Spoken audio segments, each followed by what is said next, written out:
Chapter 1. The Target That Broke Me.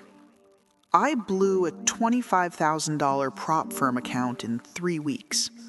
Not because I didn't know how to trade, not because I was reckless, but because I set a daily target of $500, and that number slowly destroyed me. Here's what nobody tells you about prop firm trading. Passing the evaluation is the easy part. Getting funded feels like winning. But the moment you have that account, the moment it's real capital with real rules, something shifts. The pressure doesn't end. It multiplies. Because now you're not just trying to be profitable. You're trying to be profitable every single day. And if you're not, you feel like you're wasting the opportunity, like the clock is ticking and you're failing in slow motion. I remember my first funded week with that $25K account. I told myself I'd make $500 a day. That felt reasonable to me. It was 2%. Conservative even. I'd seen people on Twitter posting $1,000 days on smaller accounts, so $500 felt almost modest. But every single morning, before I even opened a chart, that number was already sitting in my chest, 500. I hadn't taken a trade, I hadn't seen a setup, but I already felt like I was behind. And here's the thing that broke me. I was hitting the target some days, but it never felt like enough, because the next day I had to do it again, and the day after that, and the day after that, until I didn't, until I had a losing day and tried to recover it, and then another, and then the account was gone. The account didn't break me. The daily target I set for myself did. If you've ever felt this, if you've ever set a number that turned trading into a performance you couldn't keep up with, hit subscribe right now. Not because I'm trying to grow a channel, but because what I'm about to tell you changed everything for me, and I don't think enough people are talking about this. Chapter 2. When trading turns into performance. The first thing that happens when you set a big daily target is you stop trading like yourself. You start watching the P&L more than the price. You start forcing setups that aren't really there. You start holding too long because you're close, but not close enough. And when you hit a losing trade early in the session, everything changes. Now you're not just trying to make 500, you're trying to recover the loss and make 500. So it's really 700, maybe 8, but you don't admit that to yourself, you just feel it. I want to tell you something my mentor once said to me. She told me this after I'd blown that $25K account. I was sitting in a voice call with her, and I was trying to explain what went wrong. I kept talking about my entries, my stop loss, my risk management. She let me finish. Then she said, very quietly, "What were you trying to make that day?" I told her, $500. She paused. Then she said, "And how did that number feel in your body when you opened the charts?" I didn't know how to answer that because I'd never thought about it that way. She said, "If a number makes you feel like you have to perform, you've already lost." At the time, I didn't fully understand what she meant. I thought she was telling me to lower my expectations, but that wasn't it. She was telling me the target itself was the problem.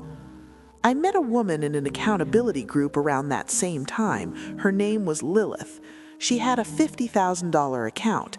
She was consistent for a while, then she started missing check-ins. When she did show up, she sounded tired. One day she said, "I don't even want to trade anymore. I just don't want to lose the account." That sentence stayed with me because I realized I felt the same way. I wasn't trading to grow. I was trading not to fail, and that's a completely different emotion. There was another trader I knew named Lynn. She had been funded for 6 months on a $25K account. She told me once that she used to love trading until she got the prop account. Then it started feeling like a test she had to pass every single day. She said, "I wake up and the first thing I feel is pressure, not excitement." That's what big daily targets do. They turn trading into a performance you're always slightly behind on. Chapter 3. Chasing the Number.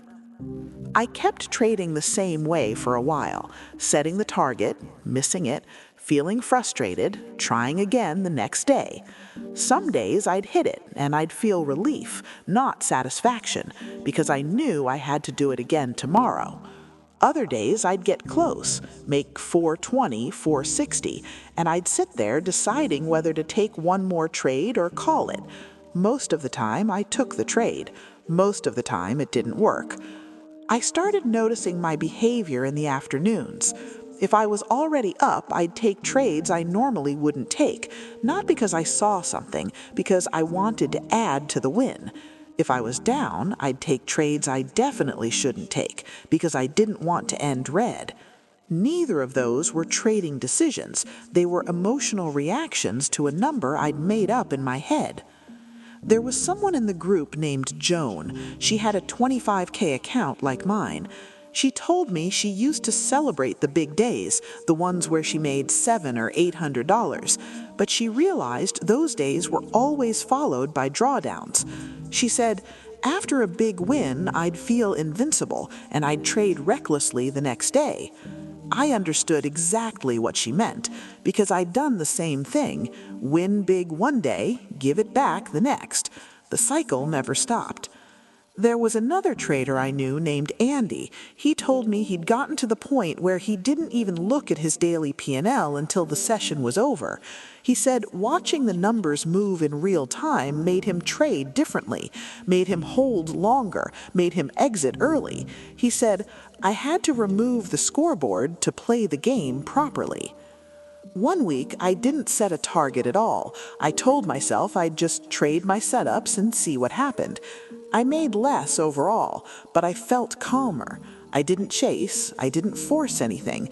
I stopped when I was tired. And for the first time in weeks, I didn't feel like I'd failed. That's when I started wondering if the target was the thing that was breaking me. Chapter 4. The Question That Changed Everything.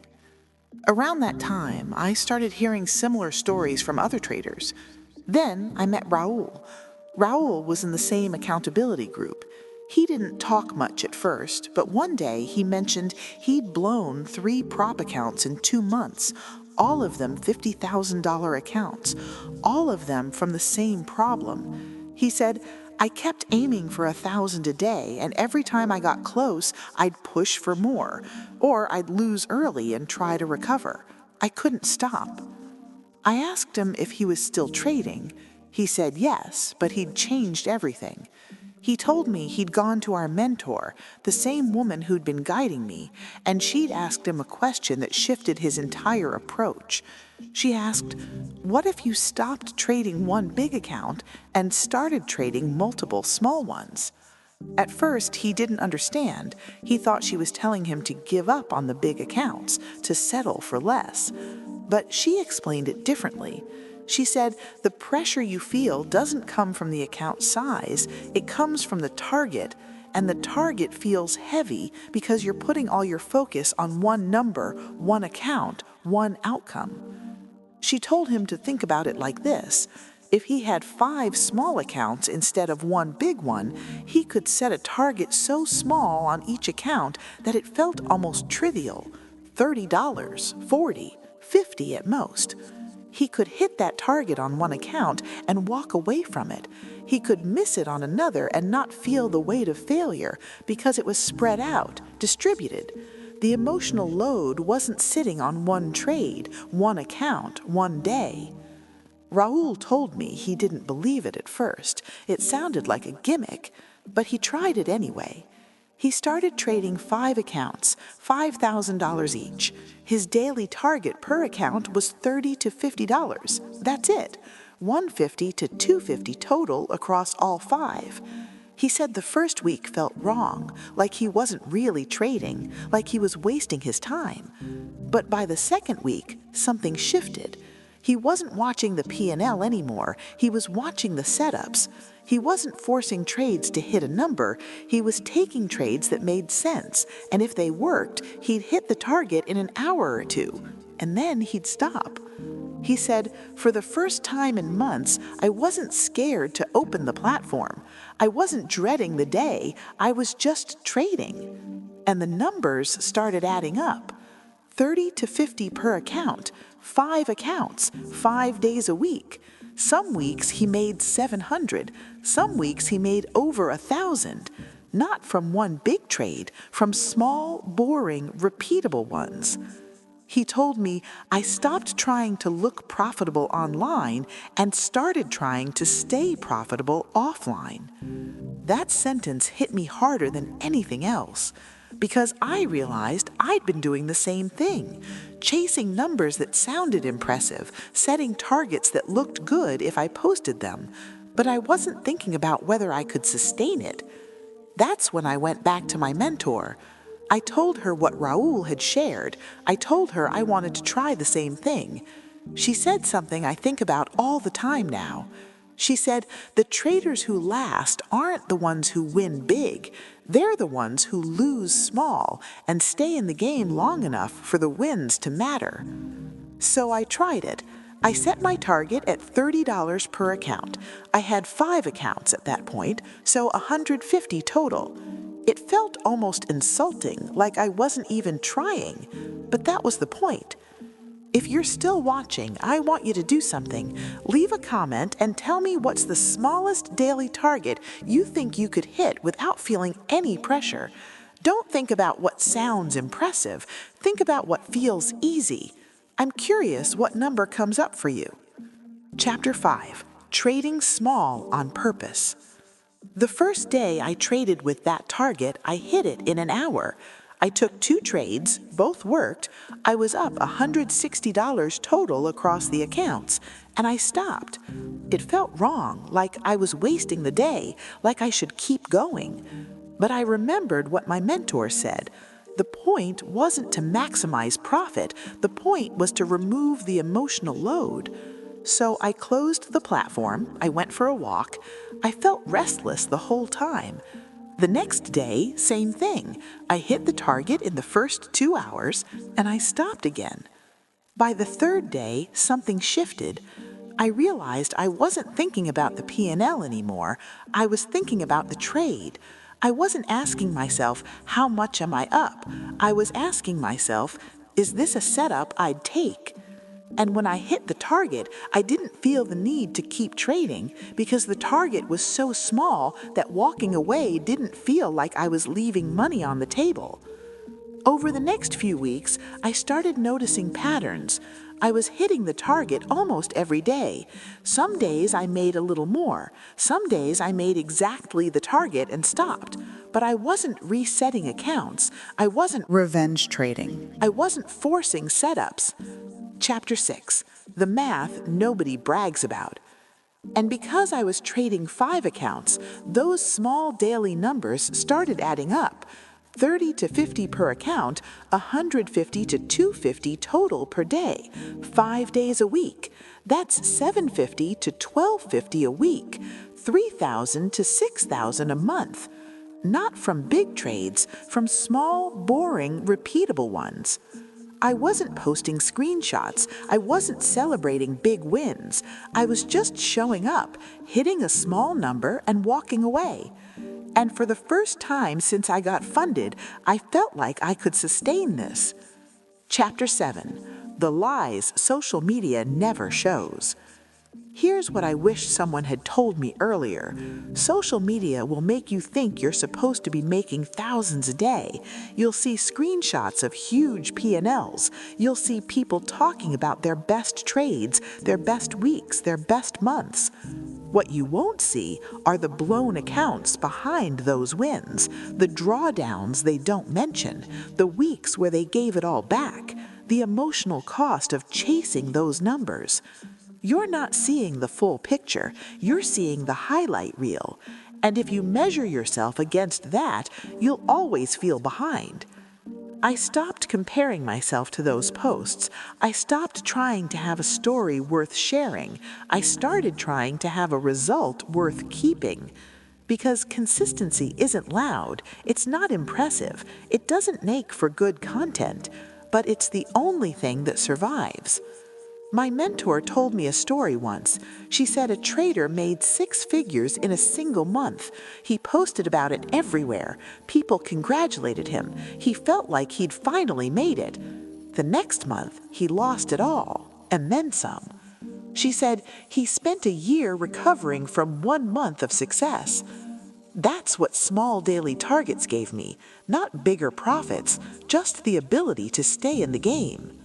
Chapter 8. Staying in the game. I still trade the same way now. 5 accounts, small daily targets, $30 to $50 per account. Some days I hit it in an hour. Some days it takes longer. Some days I don't hit it at all, and I'm okay with that. I'm not trying to prove anything anymore. I'm not trying to look successful. I'm just trying to be consistent. And maybe that's the thing. Trading isn't about the days you win big. It's about the days you don't lose, the days you stop early, the days you protect what you've built instead of risking it for a screenshot. Before you go, if this made you think differently about your own targets, hit subscribe. Not for me, for yourself, so you remember this conversation the next time you feel the pressure to perform. My mentor told me something recently. She said, the market doesn't care about your target. It only cares if you're still here tomorrow. I think about that a lot. I'm still here, not because I'm winning big, because I'm losing small. And right now, that's enough.